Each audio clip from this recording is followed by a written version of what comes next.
بھی فیسٹیول، چاہے وہ عید ہو، ہولی ہو، دیوالی ہو، بیساکھی ہو، وہ کسی ایک مذہب ایک ذات کا نہیں ہوتا، وہ سب کا ہوتا ہے۔ مشترکہ وراثت کا ایک اہم دن بیساکھی، اس کی دل سے مبارکباد پیش کرتا ہوں۔ راؤ امبیڈکر کی 135ویں جو ہے وہ یوم پیدائش تقریبات پورے ملک میں منعقد کی جاتی۔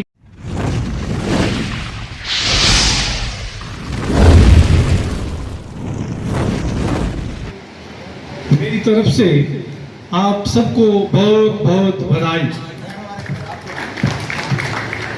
پرنسپل سر نے کہا ہے کہ آپ اسے مختصر سا صرف مبارک دے دیں۔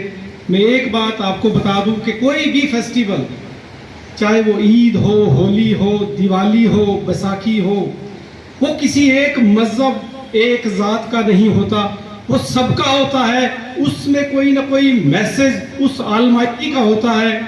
وہ سب کو مل جل کے آنا چاہیے، اور آپ سب کو میری طرف سے بیساکھی کی بہت بہت مبارک۔ آئین بنایا ہمارا، کوئی بچہ نام بتا سکتا ہے اس پرسنالٹی کا، اس شخصیت کا، اس عظیم شخصیت کا جسے architect of constitution of India کہا جاتا ہے؟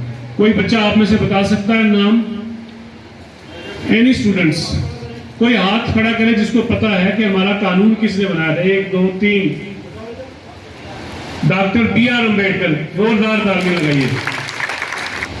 عزیز طلبہ، ہمارا جو آئین ہے، ہمارا جو کانسٹیٹیوشن ہے، اس کانسٹیٹیوشن کو دنیا کا ضخیم ترین آئین کہا جاتا ہے، سب سے بڑا آئین تحریری صورت میں۔ دنیا میں بہت سے ایسے ہمارے آئین ہیں جو زبانی طور پر ان کی امپلیمنٹیشن ہوتی ہے، ان کو کتابی صورت نہیں دی گئی ہے، لیکن ہندوستان واحد ایسا ہمارا عظیم ملک ہے کہ جس کو یہ اعزاز حاصل ہے کہ دنیا میں سب سے زیادہ جو ہے ضخیم اور مضبوط قانون ہمارا ہے۔ اسکول منڈی میں ایک پروگرام کا اہتمام کیا گیا جس کے ملٹیپل ڈائمنشنز تھیں، کیونکہ 13 اور 14 تاریخ ہندوستان کی تاریخ میں بڑی اہمیت رکھتی ہیں۔ 13-14 اپریل بیساکھی کا دن تھا۔ جلیانوالہ باغ جیسا ایک افسوسناک سانحہ ہماری ہسٹری کا ٹرننگ پوائنٹ تھا، اور ساتھ میں 14 اپریل بابا صاحب بھیم راؤ امبیڈکر کا جو ہے یوم ولادت۔ ان تینوں ایونٹس کو